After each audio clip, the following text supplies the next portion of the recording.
सो hi student, आज का जो टॉपिक है हमारा वो बहुत ज़्यादा इंपॉर्टेंट होने वाला है, क्योंकि आज के टॉपिक में मैं बात करने वाला हूँ सेंटेंस के बारे में कि सेंटेंस क्या होता है। तो सेंटेंस आपको पता है, हिंदी में बोलते हैं उसको वाक्य।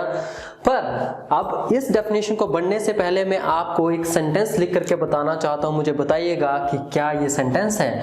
बहुत सारे लोग बोलते हैं कि क्या शब्दों के समूह को क्या बोला जाता है, सेंटेंस बोला जाता है। ग्रुप ऑफ वर्ड्स को क्या बोला जाता है, सेंटेंस बोला जाता है। ओके, मैं यहाँ पे लिख रहा हूँ, right, is beautiful, okay, is beautiful, okay, a Sita girl, is beautiful a Sita girl. क्या आपको लगता है ये सेंटेंस है? ये भी तो शब्दों का एक समूह है। यस, नो, ये सेंटेंस नहीं है। यही चीज हमने पढ़नी है। तो आप देखिए, a well arranged group of words, a well arranged, right, अच्छी तरह से क्या अरेंज किए हुए group of words which makes complete sense, जो क्या करता है, एक सेंस देता, कंप्लीट सेंस देता, पूरी सेंस देता, इज कॉल्ड क्या, सेंटेंस। उसको सेंटेंस बोला जाएगा। तो कैसे, अब मैं इसी को थोड़ा अच्छी तरह से लिखता हूं जैसे सीता इज अ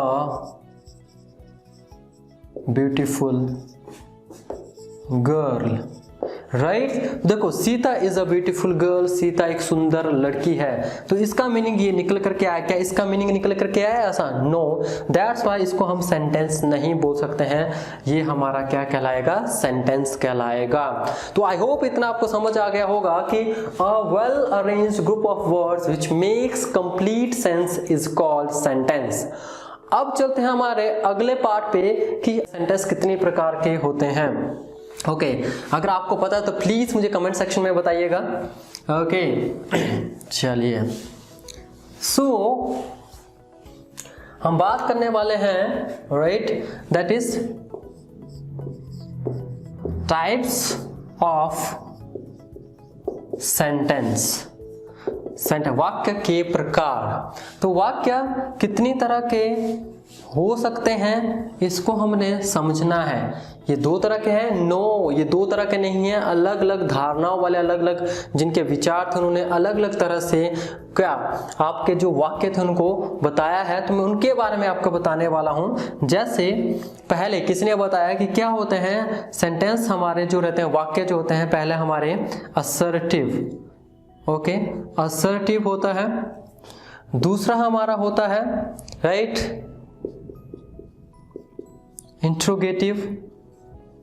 इंट्रोगेटिव हो सकता है। थर्ड हमारा, दैट इज इंट्रोगेटिव के अलावा हमारा होगा इंपेरेटिव, राइट। इंपेरेटिव के बाद हमारा हो सकता है ऑप्टेटिव, एंड लास्ट में हमारा होता है that is exclamatory. Okay, exclamatory. तो ये हमारे सेंटेंसेस के प्रकार हैं। पर आप में से बहुत सारे लोग बोलते हैं नहीं सर, 4 तरह के होते हैं। या लोग बोलते हैं सर ये यहाँ पर नेगेटिव और पॉजिटिव तो है ही नहीं, वो कहाँ गया? उसके बारे में भी बताने वाला हूँ, रुक जाइए, पहले इसको देख लेते हैं। तो कुछ लोगों का मत था कि सेंटेंसेस 5 तरह के होते हैं, कुछ लोगों का मत था कि सेंटेंस सिर्फ 4 तरह के होते हैं। उन्होंने क्या मत दिया? उन्होंने मत दिया कि पहला जो होता स्टेटमेंट हो सकता है, स्टेटमेंट, जो स्टेटमेंट देते हैं। दूसरा उन्होंने बोला इंट्रोगेटिव, या आप इंट्रोगेटिव की जगह उन्होंने बोला क्वेश्चन वाले, या क्वेश्चंस वाले आपके सेंटेंस हो सकते हैं। थर्ड उनका था कि ओके, उन्होंने क्या किया, इंपेरेटिव एंड ऑप्टेटिव को एक साथ रखा, बोला ये कमांड वाले हो सकते हैं, कमांड, राइट। तो बहुत सारे ग्रामर में हो सकता है आपको 4 तरह के मिले कमांड। एंड पांचवा उन्होंने बोला एक्सक्लेमेशन, राइट, एक्सक्लेमेशन। उन्होंने एक्सक्लेमेशन बताया। तो उन्होंने 4 ही मत दिया, उन्होंने क्या किया, इंपेरेटिव और ऑप्टेटिव को एक साथ बना दिया, एक साथ इकट्ठा बता दिया। तो इनको मैं 1 बाय 1 कंप्लीट करने वाला हूं इन 5 को, और बाद में मैं कंपेयर करके बताऊंगा कि क्या ये सही है या ये सही है। आप मुझे बताइएगा कि 5 टाइप के पढ़ने ज्यादा अच्छे हैं या 4 टाइप के पढ़ने ज्यादा अच्छे हैं। राइट, प्लीज मुझे कमेंट सेक्शन में जरूर बताइएगा गाइस। तो आगे बढ़ते हैं, हमारे सबसे पहले हम करने वाले हैं असर्टिव सेंटेंस। इसको देखने वाले कि भैया ये है कैसा, क्यों बोला जाता है इसको। तो चलिए, असर्टिव सेंटेंस, तो अब इसका खुलासा होने वाला है कि असर्टिव होता कितनी था। ये 2 तरह का होता है गाइस। सबसे पहले जो हमारे ऐसे सेंटेंस जिसको हम बोलते हैं पॉजिटिव, राइट, क्या बोलते हैं, पॉजिटिव सेंटेंस को, पॉजिटिव सेंटेंस भी हमारे इसी में आते हैं। सेकंड, जो नेगेटिव होते हैं, ओके, नेगेटिव तरह के जो सेंटेंस होते हैं नेगेटिव, वो भी इसी में आते हैं असर्टिव में। अब आपको समझ आ गया होगा कि भैया पॉजिटिव भी यही है, नेगेटिव भी यही है, इसी को हम बोलते हैं क्या, एफर्मेटिव, राइट, एफर्मेटिव सेंटेंस। तो ये भी आपको समझ आ गया, भैया अफर्मेटिव कहां गया था, भैया आ गया अफर्मेटिव, आगे चलते हैं, राइट। अब ये अफर्मेटिव कैसे हो सकता है, मैं एक एग्जांपल लेता हूं, उसको ही दोनों तरह से बताता हूं। जैसे मैं बोलता हूं ही goes to market, वहां कहा जाता है मार्केट जाता है, तो पॉजिटिव सेंटेंस हो गया, एक एफर्मेशन है, राइट। दूसरा, इसी का मैं नेगेटिव बनाता हूं, राइट, मैं बोलता हूं he does not go to market, right. तो ये आ गया भैया नेगेटिव वाला। इसमें क्या लगा दिया हमने, डज नॉट, वो मार्केट नहीं जाता है। तो चाहे वो पॉजिटिव हो चाहे नेगेटिव है, उनको हम एक ही सेंटेंस बोलेंगे, दैट इज असर्टिव सेंटेंस बोलते हैं, राइट। हो सकता है आपका एग्जाम अगर ज्यादा हाई लेवल का नहीं है तो वो सिर्फ इतना पूछ सकते हैं कि अच्छा बताइए, कि आपको सेंटेंस दे देंगे और बोलेंगे कि भैया ये असर्टिव सेंटेंस है, ऑप्टेटिव सेंटेंस है, पॉजिटिव सेंटेंस है, या नेगेटिव है, या एक्सक्लेमेटरी है। तो उसमें से आपको चूज करना। तो आपको समझ आ गया होगा कि चाहे नेगेटिव हो चाहे पॉजिटिव हो, उसको क्या माना जाएगा, असर्टिव ही माना जाएगा, राइट। अब चलते हैं हमारे अगले वाले पार्ट की तरफ, दैट इज असर्टिव के बाद हमने सीखा था दूसरा वाला, राइट। दूसरा वाला था हमारा कौन सा, यस, दैट इज इंट्रोगेटिव। क्या था हमारा, interrogative sentence, right, okay. So second one था हमारा इंट्रोगेटिव। इंट्रोगेटिव सेंटेंस, अभी इंट्रोगेटिव क्या होता है आपका, ऐसा सेंटेंस जो क्वेश्चन पूछने के लिए प्रयोग किया जाता है। और ये इंट्रोगेटिव सेंटेंस निकल कर क्या है, आपके जो वर्ब है दैट इज इंटेरोगेट, राइट। क्या है, इंटेरोगेट जो वर्ब है वहां से इसको लिया गया है। तो अब बात करते हैं ये इंटेरोगेटिव सेंटेंस किसके लिए, मैं ये पूछता हूं, a sentence which is used to ask a question, right। Question जिससे पूछे जाए उसको हम बोलते हैं असर्टिव सेंटेंस, या आप बोल सकते हैं पूछताछ के लिए प्रयोग होने वाले सेंटेंस को इंट्रोगेटिव सेंटेंस बोलते हैं। क्लियर। अब बात करते हैं ये जो इंट्रोगेटिव सेंटेंस ये कितनी तरह के हो सकते हैं। तो ये जो इंट्रोगेटिव सेंटेंस है, ओके, ये आपके 2 तरह के हो सकते हैं, राइट। ये सिर्फ 2 ही तरह के होते हैं पूरे इंग्लिश में। अगर क्वेश्चन पूछे जाए तो 2 ही तरह से पूछे जाएंगे। नंबर 1 पूछे जा सकते हैं आपके ऐसे, जैसे मैं आपको एक कहता हूं, डू यू वॉच मूवी, क्या तुम मूवी देखते हो, पहले। दूसरे वाले, Where do you live? Where do you live? Question mark पे रहेगा लास्ट में, ओके। तो अब इन दोनों में क्या डिफरेंस है देखिए। अब इसका मैं अगर करूं तो उनको डू यू वॉच मूवी, क्या तुम मूवी देखते हो, तो इसको मैं आंसर कर सकता हूं यस मैं देखता हूं। तो इसका आंसर मैं कह सकता हूं यस मैं भी दे सकता हूं।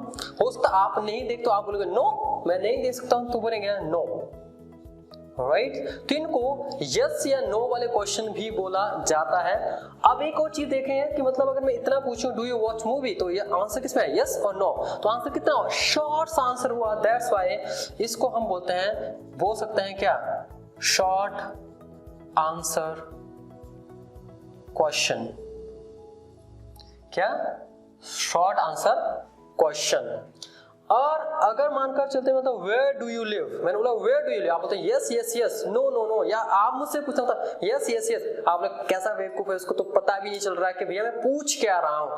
तो इसका मतलब इसका आंसर मैं यस और नो में नहीं दे सकता हूं, इसका आंसर मुझे मतलब पूरा देना होगा, तो इसको बोलते हैं, या मुझे लॉन्ग देना होगा, तो इसलिए इसको बोला जाता है लॉन्ग आंसर क्वेश्चन।